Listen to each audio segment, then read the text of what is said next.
Welcome back, everyone. This is Austin Revel right here at 2F by C Tactical in New Prague, Minnesota. And I wanted to take a little bit of a moment today to go over the incident involving the ICE officer last week here in Minneapolis.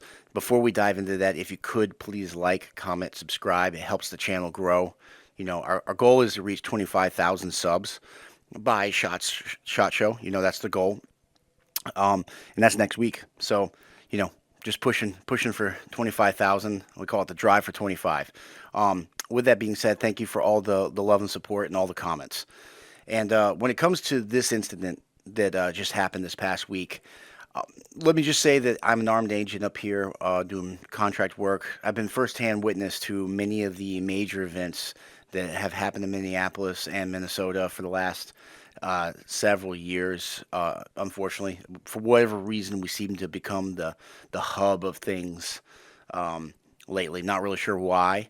But with that being said, when we get into this incident, we're gonna kind of look at this as a pure self-defense incident, not necessarily law enforcement versus civilian or anything like that. We try to keep this as a non-political channel. We certainly have our political opinions, and when you come and meet us in person, if you reach out and email us or anything, I have no problem sharing that. When it comes to our channel, we do try to keep it as about the Second Amendment and everything that we can. Now, I guess that may make some people feel a certain way because unfortunately, the Second Amendment has become a political football, and that's not right. It's equal for everybody, regardless of party. But with that being said, when we take a look at this incident and what happened, there's a few things to break down here.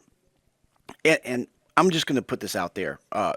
We are very pro law enforcement here. We work with our law enforcement partners quite a bit. Most of the local law enforcement officers use our facilities. They shop here. We work directly with departments for purchasing and making sure they have the gear they need to do their job.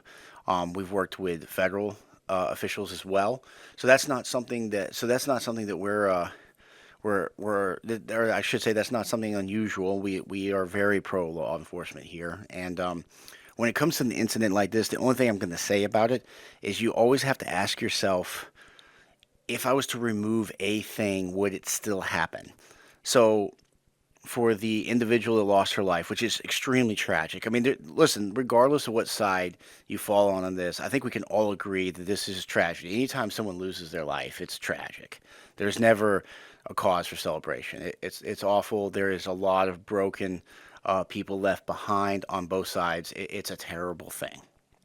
And with that being said, that when you look at this particular incident, and every incident needs to be treated in its own world because every circumstance is different in different people and all. But if you just remove one element from this action, would the outcome still have happened? So, for instance, you have an officer that was ordered to be there, and you had a person that willingly put themselves in between the person that was supposed to be there and their job, and things happened after that. So if that person wasn't there, what could it would it have still happened? The answer is probably not. Probably not. And that's the reality. So that's about all I'm going to do going into the particulars of this incident, I should say. Now, when it comes to the self-defense claim, which again, yes, law enforcement has broader protections than the average public does. Qualified immunity and all that. That is true. But when it comes to using deadly force, they are somewhat beholden to some of the same rules you and I are. You still have to be in fear of great bodily harm and death. Supreme Court cases and policies and states have become very, very strict on the use of force by law enforcement over the years. And they have very narrow parameters in which they can use deadly force. Very similarly in some ways to us. One of the major differences is, though, that due to the nature of their job, they are willingly directly in harm's way more often than the general public with the same narrowness and even increased scrutiny. I think we can all agree that law enforcement these days is under more scrutiny than they probably have ever been, rightfully or wrongfully. It depends on which side the aisle you're on, or what your priors are. I mean, our humble opinion is, broadly speaking, wrongfully, because these people just want to do their job and they're doing the us a favor. But regardless of that, you are having to justify use of force with with worries of great bodily harm or death to the officer or those around them. So not something too unfamiliar or unsimilar to us when it comes to our self-defense claims. Now, I'm sure we've all seen the video, and I'll have it overlaid here so you can see it. But the reality is you have to ask some questions about this. Now, first off, the first question is, we're not going to necessarily get into the tactics here because I'll full disclosure, not a law enforcement officer, don't know exactly what was taught for them in terms of how they approach a vehicle or anything like that. But when you look at the video, you do see that the officer was not in front of the vehicle first, and then the vehicle backs up and puts him in front of it. So regardless of whether or not you agree with the tactics, it's indisputable he ended up in front of the vehicle. So then it comes down to, is a vehicle a deadly weapon? That's really the crux of it. Could you reasonably assume that a vehicle could be a deadly weapon? And the answer is unequivocally yes. Under Minnesota state law, actually signed post George Floyd by Governor Walz, they actually updated the code that officers can assume that a vehicle is a deadly weapon. And then when we look at instances around the world, whether it be in France, in Paris specifically, or the UK, or even if we go a little over a year ago now to New Orleans, where there was a vehicle attack down there, vehicles are used quite frequently as deadly weapons. And of course, vehicles are deadly regardless of whether it's a targeted attack like we saw in New Orleans or it's just drunk driving or accidents, right? Unfortunately, people lose their lives every day to vehicles. So when we talk about great bodily harm or death, especially as an instructor who teaches, the permit to carry here in Minnesota, self-defense courses and stuff like that, we stress that great bodily harm or death, especially outside the home, and without getting too into the weeds when it comes to self-defense in the state of Minnesota, at least as it comes to us citizens, we have two standards here. We are a duty to retreat state. That's not saying we agree with it. We do not. But outside the home, you have to attempt to get away before you can defend yourself.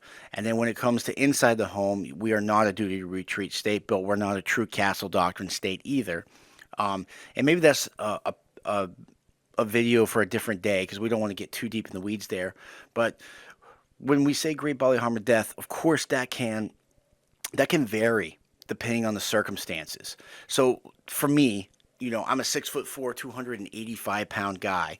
A 3'1" person coming up and just taking a swing at me, no weapons or anything, just trying to punch me.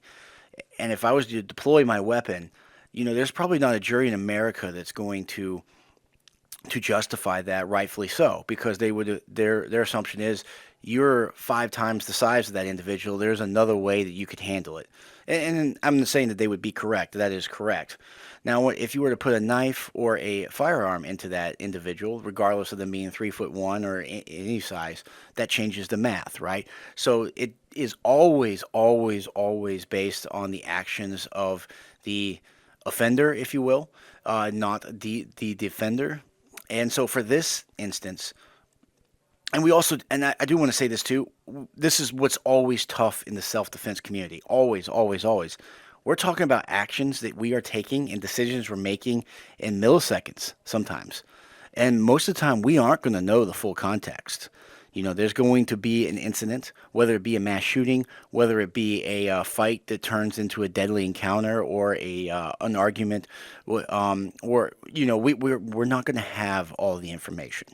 We're going to see what's in front of us, and that's all we're going to have. And we're going to have 1 to 5 seconds at most to make a decision. And that decision will change your life forever. Like, let's be real. Even if it's a valid self-defense call, like it's a correct call, your life is still never going to be the same. And that's what we're talking about here. We're talking about something that on the video you can slow it down and say wheels turned and all this kind of stuff. And I'm not saying the wheels didn't turn. Of course they did and all that, but he didn't have the time to make that decision. And when it comes to us making our self-defense decisions, we don't usually have the time. We don't know when or where something is coming from. That's the attacker always knows when or where. It's why it's always harder to play defense than offense. In offense, you dictate things. So if we're talking about pure football terms, we, back when I was a player, we always talked about, dictating on offense because the defense has to react to everything we do. So we want to make sure we're attacking them and making them have to be everywhere at once. And that's the same concept when it comes to security, your own personal protection, or even here in law enforcement incidents.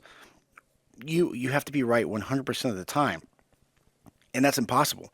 Which is why sometimes bad things do happen, and then also you end up making decisions that people scrutinize over, and it's just like, well, if the roles were reversed and we're not armchair quarterbacking, would you have made that same decision? So when it comes to this incident, all of a sudden the vehicle's in front of you accelerating to you. Now let's just say it was us. Let's say it's not an ICE officer or anything. Let's just say it's an average American. It's just a general citizen. Could you be in great fear? Like, yes. And there are some circumstances that you can pull into your decision making. And what do I mean by that? I mean that, like, for instance, we obviously are seeing mass protests and let's just call it what it is, riots going around the United States, and this has happened obviously in 2020. So when you watch people in 2020 pull people out of cars when they get surrounded in traffic and beat them, you know, could you be in great fear of that mob on the other side of your vehicle? Yes, that's why, like Florida, for instance, has a law that says that you don't have to stop if people surround your car and you can use your car. Now, that is you using your car for self defense. Your quote unquote weapon in this case is your vehicle, not your firearm or your knife or your hands, right? So, as with all things can be used for defense or offense. Um, we here at 2FBC Tactical believe in the defense, defending oneself, family, and freedoms. That's what we believe in. So, in this particular incident, the officer is kind of justified. If we were to be in that position, we are more than likely going to make the same call if you have a vehicle moving towards you. And it really comes down to the law. What does the law say you can do? And yes, the law, federally and state, does recognize vehicles as deadly weapons, that they can be used because they can inflict great harm. That's not really up for debate. We all know that they can. That's why you always buckle your seatbelt, you're going the speed limit, you're using your turn signals right. You have to use it responsibly. And I do think that this is a broader example of firearms, right? Firearms are capable of great harm as well. We all know that. When they're used for evil purposes, they cause great evil in the world. But we also see them used for great good. These are tools. These things are tools. They don't make the decisions. You and I make the decisions. And the usefulness of this tool depends on the user.